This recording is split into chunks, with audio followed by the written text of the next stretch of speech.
And Share screen. recording is started. So we have a pleasure to welcome François Baccelli from the Sequel of Experimentation Data Processes. And yes, so François, the floor is yours. Okay, thank you. There is echo, Fabien. It's been fixed. Okay, so can you hear me? Yes. Okay, good. So let me try to summarize what I want to do. I will go very quickly since it was already a few weeks ago on the summary. There is still echo? Yes, actually, there are two mics which are on. Probably one should. Okay, your sound is bad. Yes. Only one should. Sound is bad. Okay, so we've got one possibility. Can you disconnect your sound on both sides, and I will.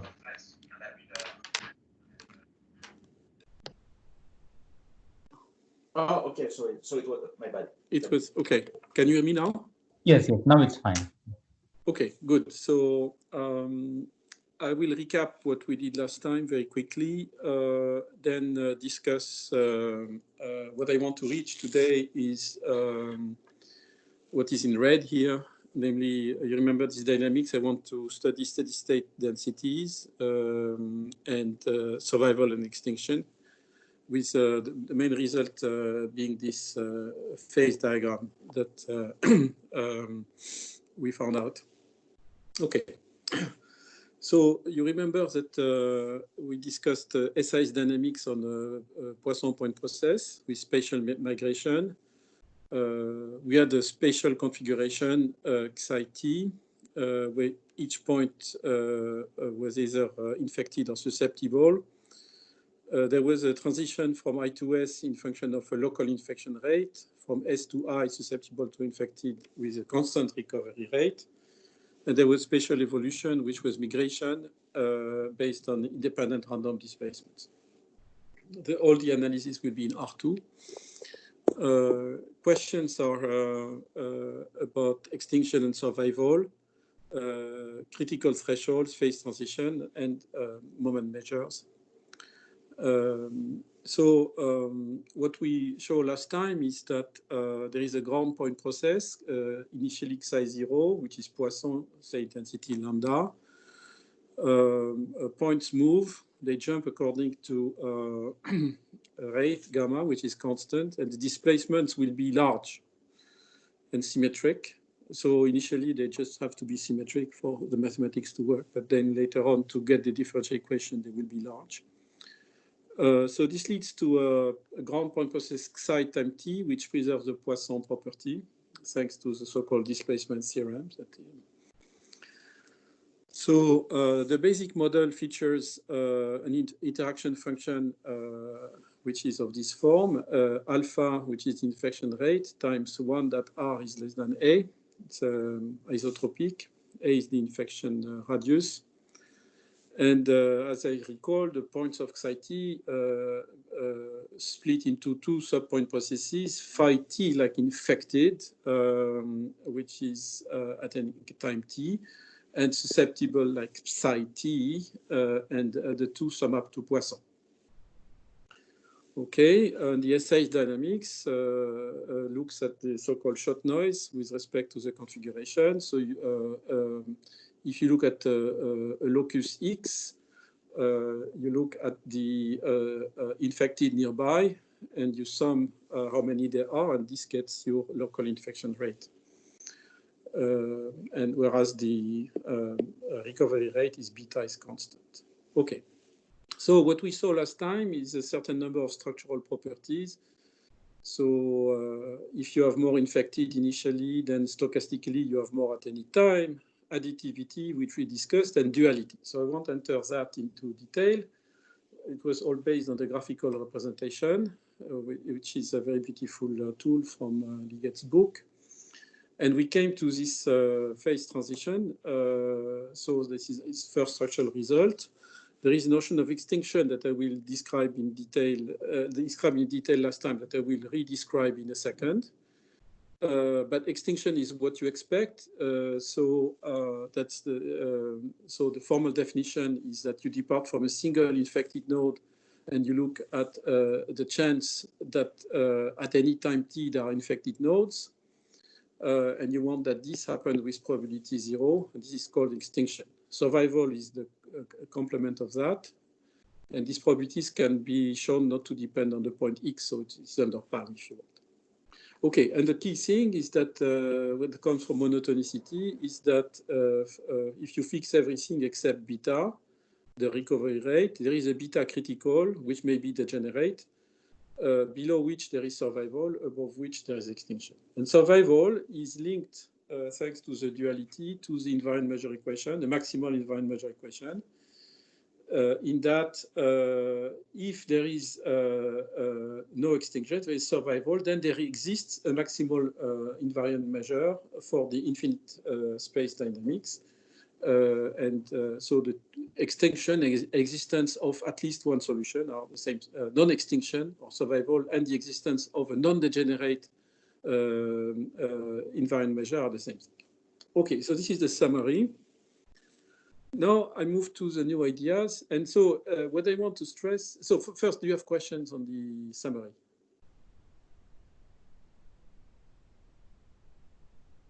No question? Can you hear me? Yes, no question. No questions? Okay, good. So let's go on. So now we move to the new ideas. And so these ideas will be in several steps.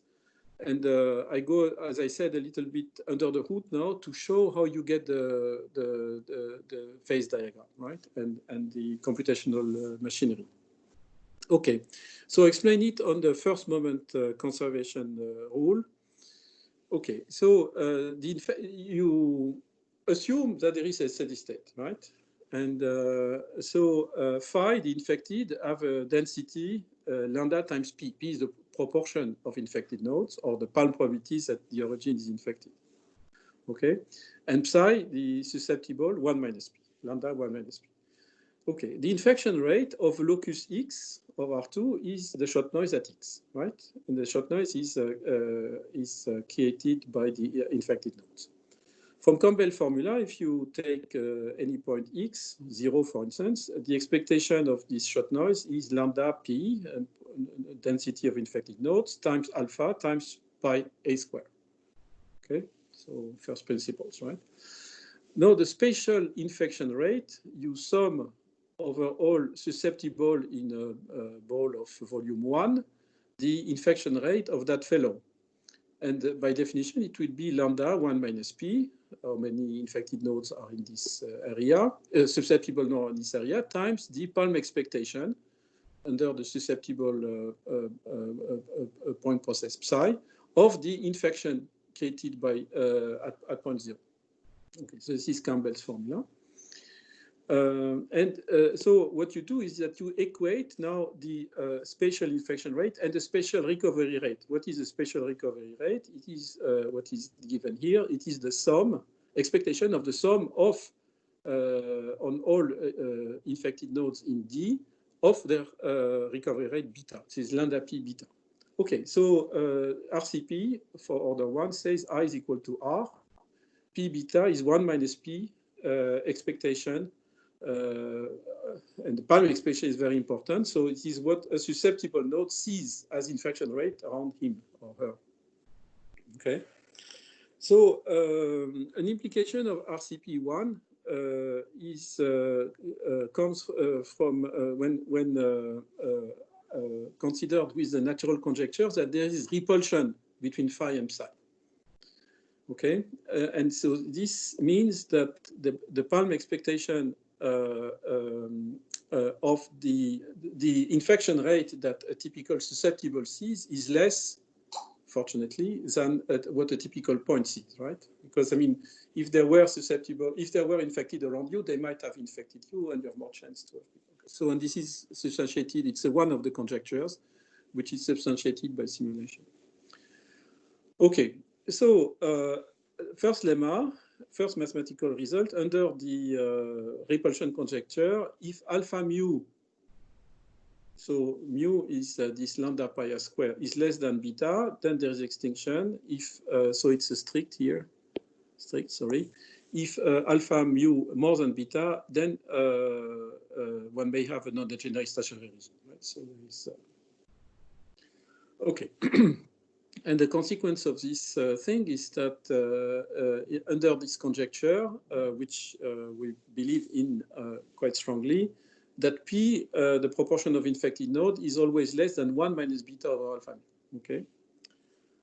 And the conjecture, another conjecture, there are plenty of conjectures. So if some of you want to join, there will be lots of work. This bound on P is obtained by the high motion mean field regime, which would be that obtained by gamma is equal to V. So numerical evidence is there for that. Okay, so you can represent RCP1 in terms of functional equation. There is a functional representation in terms of an object which demystifies the palm and represents it in terms of a so-called pair correlation function. This is the sort of bras armé of palm. This is the physical representation of palm. You represent this thing, the palm expectation of I phi, of the infection rate, as the integral of the X function with respect to a certain density, which represent the so-called pair correlation function, which you can interpret as given that the origin is susceptible, the density of infected nodes at locus X. Okay, so this is a thing which encodes the palm bias. And RCP1 has this integral form, beta, you divide by, you remember you had P earlier on both sides. Okay, so there is a P that shows up on the right-hand side. You divide by P if P is different from 0, and you get RCP1 in integral form, which is beta is 1 minus P lambda integral of this unknown function across the F function. Okay. Now you do the same thing for RCP2. RCP2 looks now at, in a sense, how this pair correlation function evolve over time. Okay, and so there will be 3 unknowns. The pair correlation function, I repeat, so psi phi phi is at R is the density of infected node at distance R, given that there is the origin is infected. Psi is the density at distance R of susceptible nodes, given that the origin is susceptible. And this is the cross pair correlation function. So these are the unknown, and we'll show how they evolve.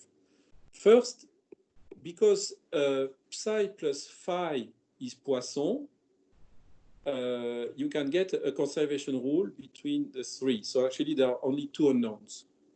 It turns out that the pair correlation function of a Poisson point process is 1. This is Slivniak's theorem. And so then you can link by splitting, by saying that phi plus psi is Poisson, you can link these 3 unknowns through this conservation rule, which is easy to establish. Okay. Now comes the thing. This is a theorem, and then we will move to heuristics. So this theorem is the conservation of second-order moment measures or pair correlation function. Let me try to describe it. Okay. So think of phi phi. Okay. So how does the pair correlation function of the phi phi pair evolve? First, okay, you die out of there with this rate beta, okay? You remember beta is recovery, so one of this infected will recover, or with rate gamma because one leaves, okay? And the pair disaggregates, and this is the way out. What is the rate in of this pair correlation function? Okay, well, there is the chance that a node arrives okay, which happens with rate gamma, and this node is infected. So this will create a pair. Or in the way in also, you have initially a pair which is susceptible infected, okay, and the infected node phi, either this infected node infects the susceptible, which happens with rate f of r, okay, or yet another node, you know that there is a susceptible at 0 and an infected at r, yet another node which is infected, given this configuration, will infect the origin. And this node should be of the infected type. So this you see showing up here a function which we call mu phi, okay, which mu phi at x is the chance that there is at x a point which is infected, given that there is a susceptible at 0 and an infected at r. Okay, these are third-order moment measures, right? Okay, so you do that for all of them, and you get nice integral equations. But in the same way as the first RCP was linking densities and moment measures of order 2, pair correlation function, the evolution of pair correlation function involves third moment measures, right? Okay, and what you do to get out of this trap is you use heuristics from now on. Okay, so these heuristics are of two types. There is the mean value heuristic and Bayes heuristic. So let me describe the mean value heuristic. So, okay, so it's very, a child would come with it, right? So you say, what is the chance of the density at X of infected nodes, given that there is a susceptible at the origin and an infected at R? Well, you don't know. Okay, so you say, well, let's look at the geometric mean with parameter eta of the two, of the density to find an infected at X, given that there is susceptible at 0, which is this thing, and the other term of the same nature, which translate the chance to find an infected at X, given that there is an infected at R. Okay, good. So take eta is equal to 1, and you get the first heuristic, which we call geometric 1, which leads to an integral equation satisfied by the two-pair correlation function. The three, sorry, no, that's right. The three, there are three pair correlation functions, and you break the equation that was looking like involving the third moment measure in terms of moment measures of order 2 of pair correlation functions. Okay, so here is an example. This is the Bayes thing, and I give now, I don't want to enter into details because I want to go to the core, but you get the idea. So this is B1I, this is the Bayes thing of a certain independence, conditional independent Bayes. And so you see, I mean, you recognize the right-hand side, the left-hand side of the earlier equation, beta plus gamma P times the pair correlation function infected at R. You recognize the flow in that was coming from arrivals and the point at R infecting the point at 0. And the ugly term, which was involving this third moment measure, now becomes an integral with respect to the pair correlation function that I described in the example, right? Okay, and when you think about that, so look at it now from far, okay, you get what you want. What you get is an integral equation with three unknowns, okay, but you remember the conservation rule. So look at this. I give you phi in function of phi psi phi psi, phi psi. That's one thing. I give you the phi psi in terms of psi psi, which I will extract from that. And here psi psi, psi phi. Okay, so you get now a consistent set of integral equations that you can solve to analyze the system. Okay, so that's the story. And there is P, but P is linked through RCP1 also to, as I explained, to the percolation function infected susceptible. Okay, that's it. Then you do your Maple code and you look at these functions, and they're nice and they're almost flat. Okay, they're flat. This is the area A. This is the radius A. So they're flat, almost flat within A and a constant beyond, right? And so this justifies what I want to come to now, which is the polynomial heuristics, which I think is the main finding and operational tool from now on. Okay, you say that each of the pair correlation is function is almost constant in a radius of within distance A, called W the one that connects the pair correlation function susceptible infected. So it should be less than one, as we said. If I am susceptible, I have less chance to have around me infected people. Phi phi should be more than one. Psi psi, we don't know. Call it Z. So you take these integral equations, you plug in these values, and you take R small, and what you get is a polynomial system.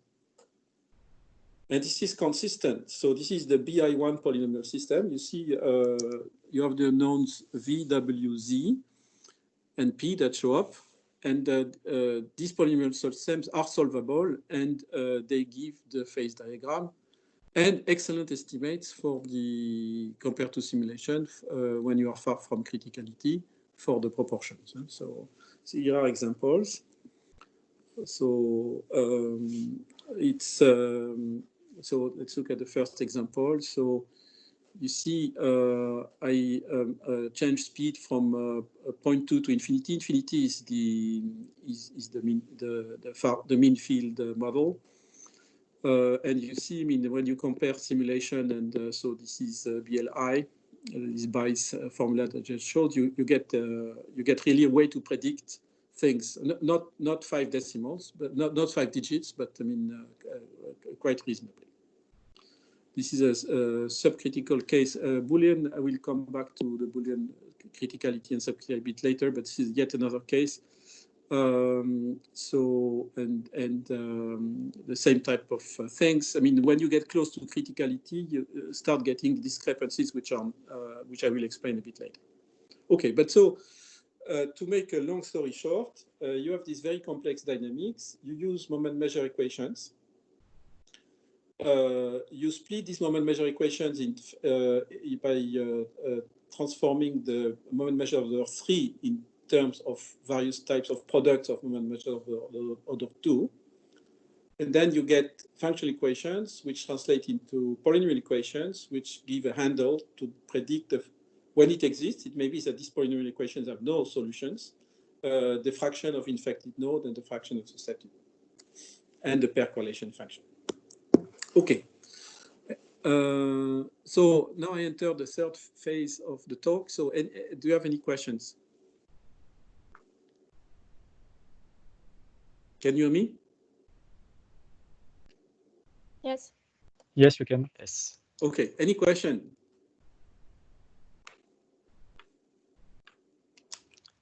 No. Okay. Then let's go on and move to criticality. This is a grail of physicists, isn't it, Fabien? Theoretical physicist. Okay, good. Okay, so I don't want to enter the detail of this polynomial equation. This is under the hood of under the hood. So okay, so But to make a long story short, what you do is you say in this equation, so you remember the polynomial equation, that was one of them. So there are plenty of them because for each heuristic you get one. And which is very beautiful is that they will be sort of consistent, not 5-digit, but consistent in terms of the phase diagram. So you look at this thing and you say, hey, what happens if P is equal to 0? This criticality, right? This is when really you get close to a system which is empty of nodes, and therefore this is criticality in the sense that these are the values of the parameter where the population of infected nodes is vanishing. Okay, you do that and you massage that like you would do in secondary school, and what you get are new polynomial equations which are characteristic of criticality. If there is a steady state, if this steady state is critical, then it must satisfy this polynomial equation. This is the flow of ideas. Okay, this is the polynomial equation for criticality in terms of gamma for BL1. So you see, it's degree 2 in gamma. It's a bit more ugly in beta because there is parameter rho, which is alpha mu over beta to the 2/3. But it's polynomial, right? And so you study the root of these things and you get a gamma plus and a gamma minus under certain conditions. Okay. Now, this is the methodology. Now I give the results. Or the tentative results, right? It's a tentative phase diagram because, I mean, you have this initial untractable dynamics. You establish rigorous equations for moment measures, but you then simplify them to get something which is first functional based on heuristic and then polynomial. Okay. Now, the first dichotomy of the phase diagram is that there is a safe and an unsafe region. So the safe region is this wedge. Okay. It's a region where there is extinction regardless of gamma. It is the wedge beta more than alpha mu, right? So this is linked to the conjecture, the repulsion conjecture, right? Fair enough. And there is an unsafe region, which is this other wedge, right? The complement, right? On which, what is the unsafe region? There exist speeds in this region which make the epidemic surviving.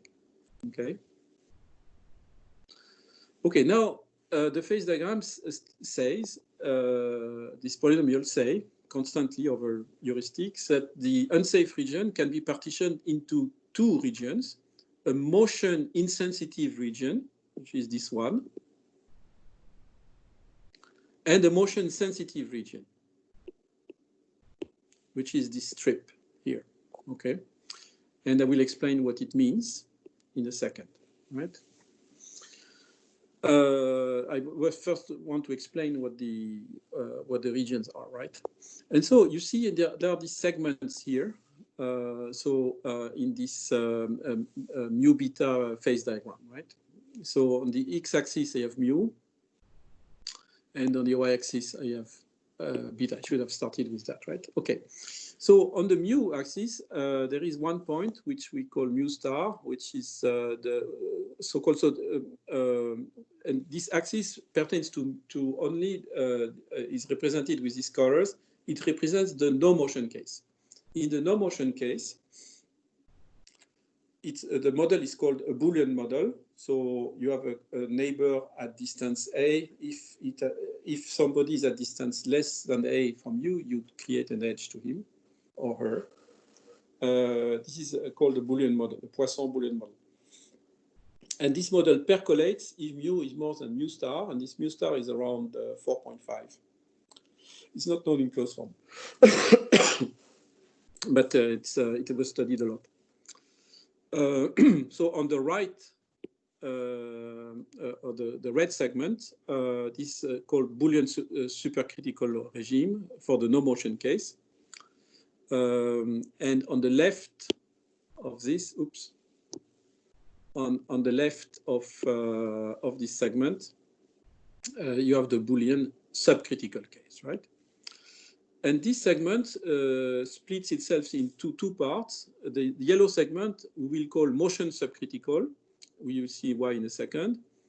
And the intermediate segment, which is motion supercritical and Boolean subcritical, will be in blue here, right? Okay, so that is 3 regions. And mu0 is around 0.3, sort of. Okay, so now let's describe the physics that the polynomial suggests. Okay, let's look at the motion-sensitive Boolean subcritical region. Okay, so motion-sensitive is this strip, as you remember, okay? Okay, very good, this is this strip. And I look at the part of that which is Boolean subcritical, right? The part which is Boolean subcritical is the one which is just on the left of this line here, right? Okay, of this red line. Okay, so I look at this part of the strip. Okay, is it clear? Okay, so in this region, so this region is motion sensitive, there exists two functions, gamma plus and gamma minus, that depend on mu and beta, such that if gamma is less than gamma minus, survival. If gamma is between gamma plus and gamma minus, there is an inequality missing here, extinction. If gamma is more than gamma plus, survival. So let me translate that in words, because it looks barbarian. In this region, if there is no motion, there is extinction. Why? Because on the Boolean model, if there is no motion, if there is no percolation, there is no infinite cluster, there are only finite clusters, and in any ball, the epidemic will evolve on finite clusters, and on finite things, everything dies, right? The epidemic dies, right? Okay.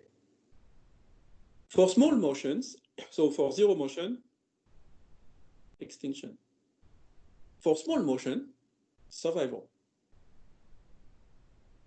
For intermediate motion, extinction. And for high motion, of course, I mean, we put ourselves on the strip, right? So we are beta is less than mu alpha, right? Survival again. And this last thing, I mean, would be what we call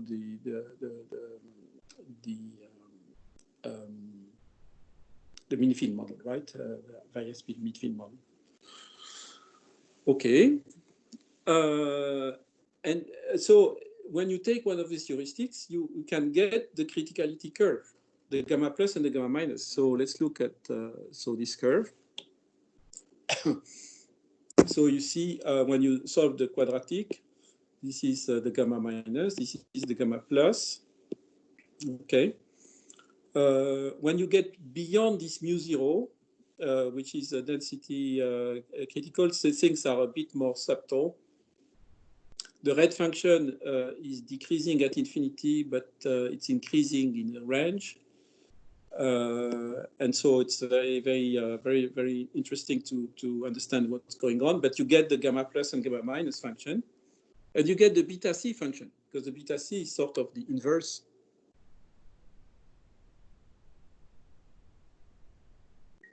of the gamma c functions.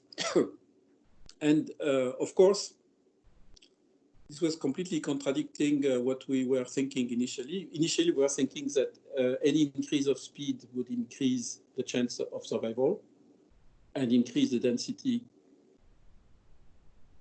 of, and therefore increase the density of infected node. And it's done wrong, apparently. And we have a first, so this is what this heuristic says. But I will show you cases where the simulation substantiates this claim. Okay, so here are two cases. One which are both subcritical. We discussed Boolean subcritical. So mu is around. So I think it's 1 here. mu is pi and alpha is equal to 1. So this would be the beta function. So recall the beta function, beta C function is the one alluded to in the very first theorem for a given gamma. So you have gamma on this axis, and this is a beta C function. As you see, the function beta C, so the survival area is the one below this curve.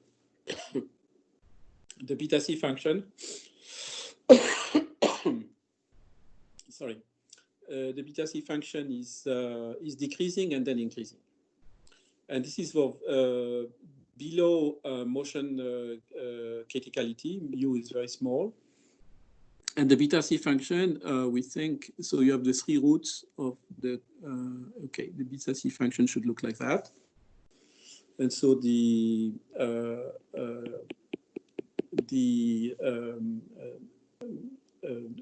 dangerous region, the region where there is survival is below this curve. And you get all these type of things by studying a polynomial of order 3 for the beta function. Okay, let me go on explaining the regions. So now this is the motion insensitive region, which is an interesting region too. This is in this wedge, right? So this region intersects both the Boolean supercritical and the Boolean subcritical cases. So these are notions for the no motion case. And here is how you can phrase things. Excuse me.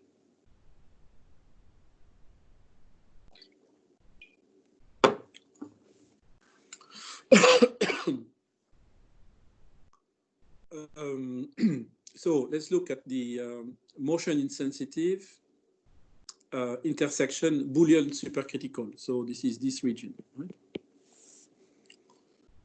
So here things are very easy and simple. There is survival whatever happens, either motion or no motion. Right? You have above criticality for mu star, so the no motion percolates, and our conjecture is that there is survival by the same methods. And whatever the speed, positive, small or big, there is survival as well. In this region,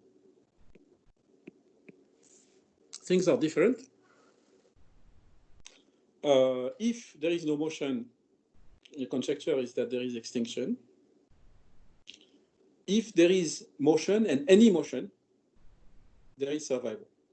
Okay, so it's very different. It's why we call it motion insensitive. Motion plays no role. Motion plays only a role when you are close enough to criticality, and I call criticality here this line, right? Beta is equal to mu alpha line. Okay. So this is a broad picture. I don't want to enter into details of these cases. So for each heuristic, you get a polynomial system, and for each of them, you get the beta C or the gamma plus and gamma minus, and this is consistent across heuristics, right? Okay. So main question, of course, is, and it's why I asked Fabien to get access to fast computers, is to check whether these polynomial heuristics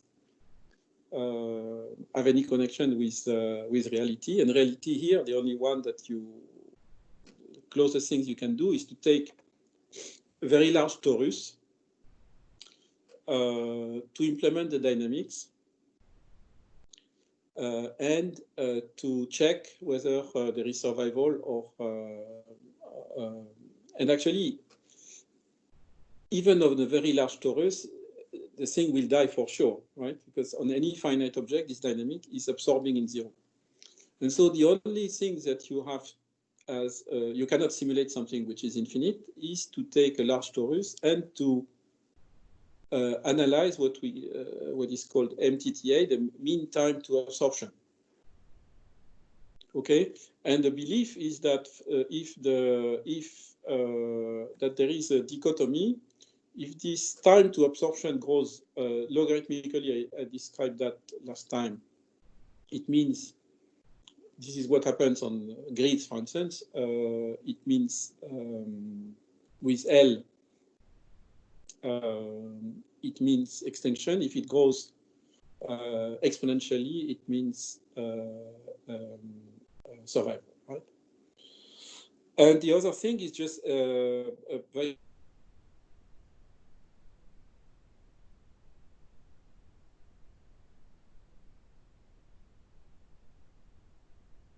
huge on the for fixed L of the mean time to absorption, right? And so it's very cumbersome and very time consuming, but we try to do that. And so here are a few examples. Okay, so method one, inflection. So mu is pi, gamma is 1, alpha is equal to 1, and you look for beta c. So on the x-axis you have beta. And method one says, well, so what do the polynomials say? The polynomials say, beta c should be around, BLI says beta c should be around a bit less than 3. And well, other guys say things which are a bit different. They say there are discrepancies, but I mean, the picture is okay. And so when you look at this and say, oh, is there an inflection point? Okay, so you just eyeball the thing and say, let's have a sort of continuous curve, and what happens? Where does it change? Well, around here, 2, 6. Okay. So this is the best I can offer. But there is more. You can do method 2. And so you would look at this bunch of curves, which are for beta is equal to 2, 4, and 2, 3. Okay. So you remember when beta is small, you have more chance of survival, of course, right? And so you see that, which is below the 2, 6. And when you look above 3 and 2, 8, this is this bunch of curves. And they are really very well separated, with these two looking like very concave and these other two looking quite convex, right? So, I mean, we still have to do tests of, so first, I mean, exponential growth or logarithmic growth are not proved, right? So this is just by analogy with what happens on the grid. But you start believing that, I mean, the polynomial system is not completely weird, right? Okay, same thing. So actually, this thing is quite recent. We had discarded gamma minus. We believed naively there was no proof that there was only a gamma, because our initial belief was that there was things were monotonic in gamma, but this is really wrong, and I will explain I will explain why in a second, right? And so we discovered that the curves gamma minus, given the polynomials, had a translation in simulation. Namely, that there was a region where the MTTA was decreasing in the speed. And this is this curve. So there are things that we, I mean, simulation, I mean, one run of simulation, even on a fast computer, and takes hours and hours, if not days. And so substantiating the claims and proving things, given that it's impossible to simulate something which is infinite, and the only way is to try to simulate things which may take exponential time in size of the problem. So the validation is very difficult. But we are confident and on the fact that these polynomials say something on the system, because we discovered phenomena in simulation, search in simulation, thanks to the solution given by Polynesius. And this is the gamma minus thing. So look at this one. Okay, so it's very delicate to simulate, but this is an inflection point which corresponds very precisely to what is predicted. So gamma minus for this bi things was around 0.007. And here we get the inflection point roughly where it is. And you see that the MTTA is decreasing in gamma. And this is a result of simulation. Okay, so I stop here and discuss a few things to be done.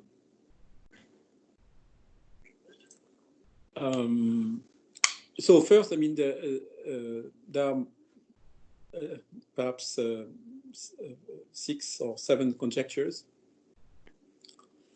And some of these results are based on rely on conjectures like the repulsion conjecture. So they are quite substantiated by simulation, but they have to be proved.